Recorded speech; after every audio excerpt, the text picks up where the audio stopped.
Hello friends, आज जो topic हम लोग पढ़ेंगे उस टॉपिक का नाम है आदर्श विलयन का ग्राफ। देखिए, आदर्श विलयन का ग्राफ पढ़ने के लिए हम लोग को आदर्श विलयन का समीकरण पता होना चाहिए।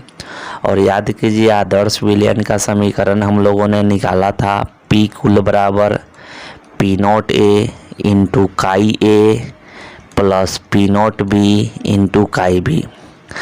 ध्यान दीजिए, यहाँ क्या था, पी नॉट ए को कहते हैं शुद्ध द्रव ए का वाष्प दाब, पी नॉट बी क्या था, शुद्ध द्रव बी का वाष्प दाब। यह काई ए क्या है, द्रव ए का मोल अंश था, और यह काई बी क्या था, द्रव बी का मोल अंश था। देखिए, इस ग्राफ को पढ़ने से पहले सबसे पहले हम जानेंगे रोल्ट के नियम का ग्राफ।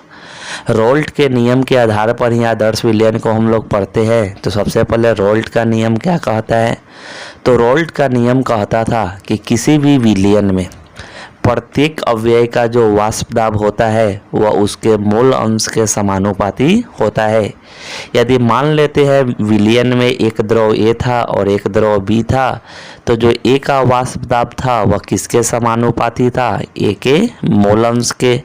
और जब इसका समानुपाती का चिन्ह हटाकर बराबर का चिन्ह लगाए थे तो यहाँ कांस्टेंट की जगह पी नॉट ए लगाना पड़ा था इंटू यह काई ए जैसे का तैसे। उसी तरह अगर विलयन में दूसरा द्रव बी है तो बी का जो वाष्प दाब होगा वह बी के मोल अंश यानी काई बी के समानुपाती होगा। और जब इसका समानुपाती का चिन्ह हटाकर इक्वल का चिन्ह लगाए थे तो कांस्टेंट लगाना पड़ा था, और कांस्टेंट की जगह लगाए थे पी नॉट बी इंटू यह काई बी जैसे का तैसे। सबसे पहले क्या करेंगे, ये इसका ग्राफ पढ़ेंगे। ग्राफ पढ़ने के लिए अगर बात करें तो यह जो ग्राफ है सेम टू सेम सरल रेखा के समीकरण y बराबर mx प्लस सी के जैसा है। जहाँ देखेंगे y अक्ष पे क्या है, पी ए है, x अक्ष पे क्या है, काई ए है, और c की जगह क्या है, c की जगह मान लेते हैं 0। तो सरल रेखा का समीकरण आप लोग याद कीजिए कैसे ड्रॉ करते थे। सरल रेखा का समीकरण ड्रॉ करने के लिए यह देखिए x अक्ष है, यह y अक्ष है, यह मूल बिंदु है। देखते थे तो यह y बराबर mx प्लस सी के जैसा ग्राफ था, यानी y अक्ष पे क्या लिए थे, पी ए लिए थे। उसी तरह अगर बात करेंगे तो x अक्ष पे क्या लिए थे, काई ए लिए थे यानी मोल अंश लिए थे। और देखेंगे जो इसका c यानी कटान अक्ष का मान है वह 0 है, यानी कहाँ से शुरू होगा, ओरिजिन से शुरू होगा। और यह सरल रेखा में क्या होगा, आगे की तरफ बढ़ते जाएगा। यानी देखेंगे एक का मान बढ़ाने पर दूसरे का मान बढ़ता है।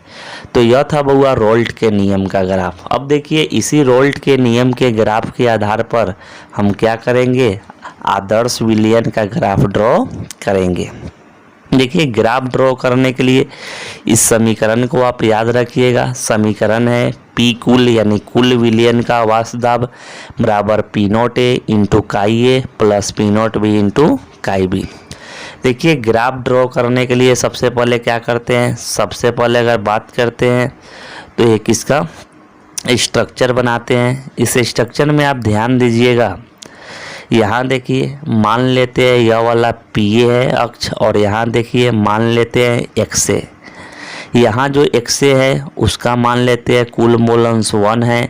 और जैसे जैसे इधर से यानी घटेगा, हम जानते हैं कि x A plus x B, यानी देखेंगे तो दोनों द्रव के मूल अंश का योगफल कितना होगा, 1 होगा। तो अगर इस अक्ष पे हम क्या किए हैं, ए द्रव का मूल अंश 1 माने हैं, तो जो बी द्रव का मूल अंश होगा वह क्या हो जाएगा, 0 हो जाएगा।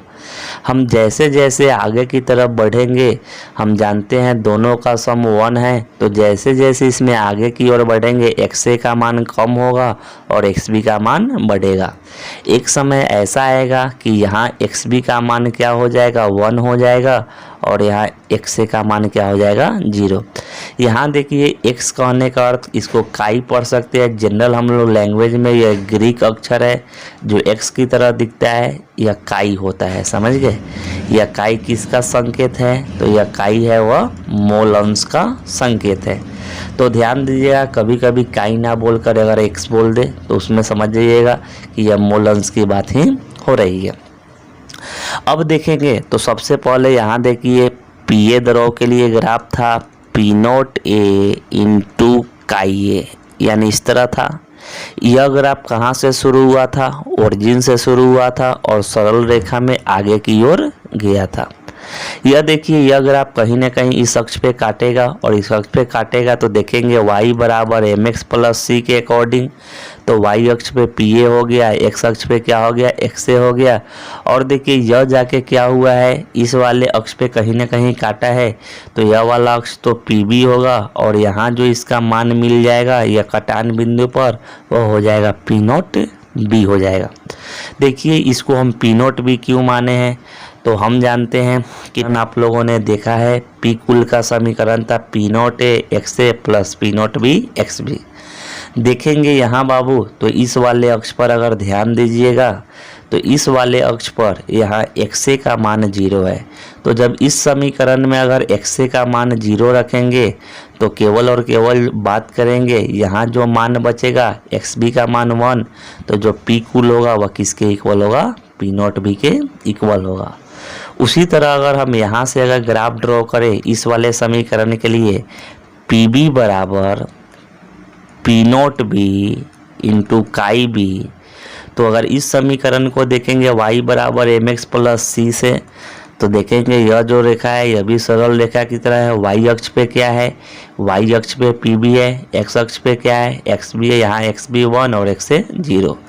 जब इसका ग्राफ ड्रॉ करेंगे तो यह भी मूल बिंदु से शुरू होगा और ऊपर की ओर जाएगा, यानी यह देखेंगे तो ग्राफ इस तरह होगा और इस अक्ष पे जहाँ आके काटेगा वहाँ यह वाला जो वैल्यू होगा वो हो जाएगा पी नॉट ए। देखिए पी नॉट ए कैसे होगा, तो इस वाले अक्ष पे एक्स बी का मान 0 है और एक्स ए का मान 1 है।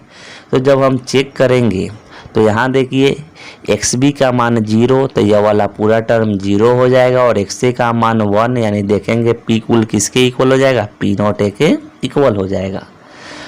और याद कीजिए पी कुल क्या करते हैं, यही पी ए और पी बी के द्वारा जो ग्राफ ड्रॉ होता है उसको मिला देते हैं, तो यह किसका समीकरण आ जाएगा, आदर्श विलयन का ग्राफ का समीकरण आ जाएगा, जिसको पी कुल यानी कुल विलयन का वाष्प दाब का फॉर्मूला था P naught A into chi A plus P naught B into chi B.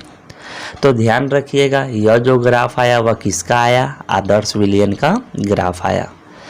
उसी तरह अगर हम चर्चा करें अनादर्श विलयन का ग्राफ क्या होगा, तो अनादर्श विलयन के ग्राफ देखने के लिए हम लोगों ने सबसे पहले पढ़ा था कि जो अनादर्श विलयन है वह कितने प्रकार के होते हैं, 2 प्रकार के होते हैं। अनादर्श विलयन में सबसे पहले हम लोगों ने पढ़ा था धनात्मक विचलन और फिर हम लोगों ने क्या पढ़ा था, ऋणात्मक विचलन। देखिए किस केस में धनात्मक विचलन और किस केस में ऋणात्मक विचलन था, तो याद कीजिए जो विलयन का कुल वाष्प दाब था वह अगर रोल्ट के नियम के द्वारा ज्ञात किए गए वाष्प दाब से ज़्यादा था तो वह कहलाया था धनात्मक विचलन। जैसे मान लेते हैं कि आप किसी विलयन में रोल्ट के नियम के द्वारा वाष्प दाब ज्ञात करें और उसमें बैरोमीटर एक यंत्र है जो वाष्प दाब मापता है, उसको लगाकर वाष्प दाब ज्ञात किए, तो पता चला कि रोल्ट के नियम द्वारा जो वाष्प दाब है वह कम है और जो बैरोमीटर से मापे वह वाष्प दाब ज़्यादा है, तो उस कंडीशन में एक ऐसा विचलन शो करता था धनात्मक विचलन। उसी तरह अगर हम बात करें कि विलयन का कुल वाष्प दाब कम हो गया था किससे, तो रोल्ट के नियम के द्वारा ज्ञात किए गए वाष्प दाब से। तो जब रोल्ट के नियम के द्वारा ज्ञात किए गए वाष्प दाब से विलयन का वाष्प दाब कम था तो उसको कैसा विचलन बोले थे, ऋणात्मक विचलन। तो चलिए सबसे पहले ग्राफ ड्रॉ करते हैं। ग्राफ ड्रॉ करने के लिए सबसे पहले हम लोग आदर्श विलयन का ग्राफ ड्रॉ करेंगे और आदर्श विलयन के ग्राफ ड्रॉ करने के बाद उसमें देखेंगे किस केस में धनात्मक विचलन और किस केस में ऋणात्मक विचलन। देखिए अभी हम लोगों ने जस्ट थोड़ी देर पहले ग्राफ ड्रॉ किया है, वह जो ग्राफ ड्रॉ किया है वह आदर्श विलयन का ग्राफ ड्रॉ किया है, जिसे आप फिर से एक बार देख लें। यहाँ था पी ए और यहाँ x A equal to 1, x B equal to 0 और इसका समीकरण जाकर दूसरे अक्ष पे कटा था, जहाँ कटा था उसको बोले थे पी नॉट बी। इस वाले अक्ष पे था PB, यहाँ था XB = 1, XA = 0, और यह जिस अक्ष पे जाके कटा था उसको बोले थे P0A। और यही PA और PB के ग्राफ को मिलाकर P0A XA plus P0B XB यानी वाष्प दाब विलयन के कुल वाष्प दाब का ग्राफ ड्रॉ किए थे। तो सबसे पहले यहाँ देखेंगे, यहाँ इस अक्ष पे क्या था, PA था। यहाँ देखेंगे तो XA = 1 और XB = 0। यहाँ ध्यान दीजिए जो काई है उसको हम यहाँ x के तरफ पढ़ रहे हैं ताकि आप लोग को आसान लगे। इसका ग्राफ कुछ इस तरह हम लोगों ने ड्रॉ किया था, इस अक्ष पे आया था, और इस अक्ष पे आके जहाँ कटा हुआ था उसको बोले थे हम लोग P0B, या P0B बोले थे, हम लोग को पता है। उसी तरह इस वाले अक्ष पे यह PB है, यहाँ क्या था XB = 1 और XA = 0। इसका ग्राफ ड्रॉ किए थे हम लोग, तो इसका ग्राफ कुछ इस तरह ड्रॉ करने पर आया था, और यहाँ जो कटा था उसको बोले थे P0A, और इसी ग्राफ को मिला दिए थे दोनों को, तो यह मिलाने पर आदर्श विलयन का ग्राफ आया था। अब देखिए किस केस में धनात्मक विचलन होगा और किस केस में ऋणात्मक विचलन होगा, तो इसके बात को हम समझते हैं। अगर देखेंगे कि धनात्मक विचलन कब होता है, तो जो विलयन का कुल वाष्प दाब होता है वह रोल्ट के नियम के द्वारा अनुमानित वाष्प दाब से अधिक हो। तो यह देखेंगे यह विलयन का कुल वाष्प दाब है, तो यह धनात्मक विचलन तभी शो करेगा जब इसको हम क्या करते हैं, इसको थोड़ा सा हम वाष्प दाब के ग्राफ को ऊपर की तरफ से दर्शाते हुए क्या करते हैं, इसको मिलाते हैं। जब कुल विलयन के वाष्प दाब को अगर क्या किए बढ़ाए, तो यहाँ भी क्या हो जाएगा, यह भी ग्राफ थोड़ा सा इंक्रीज कर जाएगा, और उसी तरह अगर हम बात करेंगे तो यह भी ग्राफ थोड़ा सा क्या कर जाएगा, इंक्रीज कर जाएगा। तो ध्यान रखिएगा, अगर धनात्मक विचलन का आप लोगों को ग्राफ दर्शाना है तो क्या कीजिएगा, आदर्श विलयन के ग्राफ को दर्शा लीजिएगा, और उसके ऊपर से आप क्या कीजिए, एक नया ग्राफ बता दीजिएगा, तो वह क्या हो जाएगा, धनात्मक विचलन। उसी तरह अगर ऋणात्मक विचलन का ग्राफ आप लोग को दिखाना होगा तो पहले आदर्श विलयन का ग्राफ बना लीजिएगा, और आदर्श विलयन का ग्राफ बनाने के बाद यह जो आदर्श विलयन का ग्राफ होगा उसके नीचे से क्या कीजिएगा, लाइन ड्रॉ कर लीजिएगा, तो वह किसका हो जाएगा ग्राफ, ऋणात्मक विचलन का। तो अगर आपको धनात्मक और ऋणात्मक विचलन का ग्राफ ड्रॉ करना है तो आपको आदर्श विलयन का ग्राफ ड्रॉ करने आना चाहिए, और जब आदर्श विलयन का ग्राफ आप ड्रॉ कर लेंगे तो अगर आदर्श विलयन के ग्राफ के ऊपर से जो लाइन का ड्रॉ करेंगे वह धनात्मक विचलन शो करेगा, और जो ग्राफ का लाइन नीचे से ड्रॉ कीजिएगा वह किसका शो करेगा, ऋणात्मक विचलन। अगर हम इसी में ऋणात्मक विचलन दिखाना चाहे तो देखिए यह वाला जो काला लाइन है वह आदर्श विलयन का ग्राफ है। अगर इसमें हम नीचे से क्या करते हैं, नीचे से ग्राफ ड्रॉ करते हैं तो यह क्या हो जाता, ऋणात्मक विचलन। इसमें करेंगे तो सब में करना पड़ेगा, क्योंकि वाष्प दाब कम हुआ तो सबका थोड़ा बहुत कम हुआ होगा। यानी देखेंगे अगर आदर्श विलयन के नीचे वाले लाइन से अगर ग्राफ ड्रॉ करेंगे तो देखेंगे यह कैसा हो जाएगा विचलन, ऋणात्मक विचलन। तो यह था आदर्श विलयन का ग्राफ, और उसके बाद हम लोगों ने पढ़ा धनात्मक विचलन और ऋणात्मक विचलन का ग्राफ।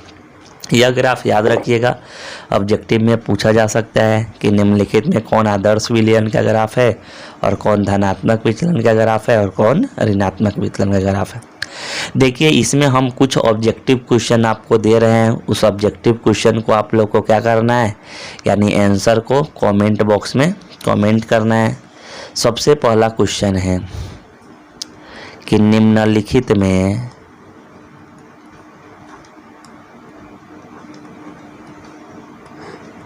कौन सा आदर्श विलयन के उदाहरण है, आदर्श विलयन के उदाहरण है। पहला ऑप्शन है बेंजीन प्लस टोलुइन,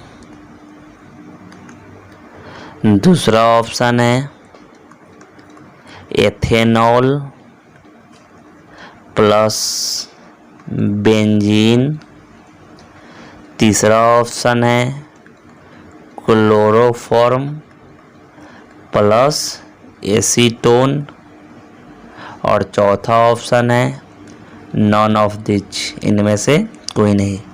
आपको बताना है इसमें कौन सा आदर्श विलयन के उदाहरण है। देखिए हम लोगों ने आदर्श विलयन और अनादर्श विलयन के बारे में पढ़ा है, तो उसमें से आप क्या कीजिएगा, उस लेक्चर को देख के इसका आंसर दीजिएगा। दूसरा क्वेश्चन है, निम्नलिखित में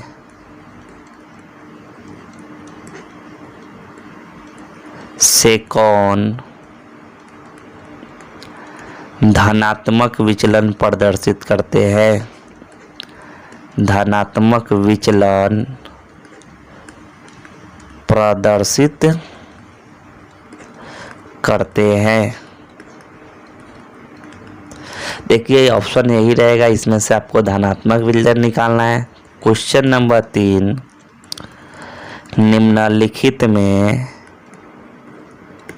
से कौन ऋणात्मक विचलन प्रदर्शित करते हैं?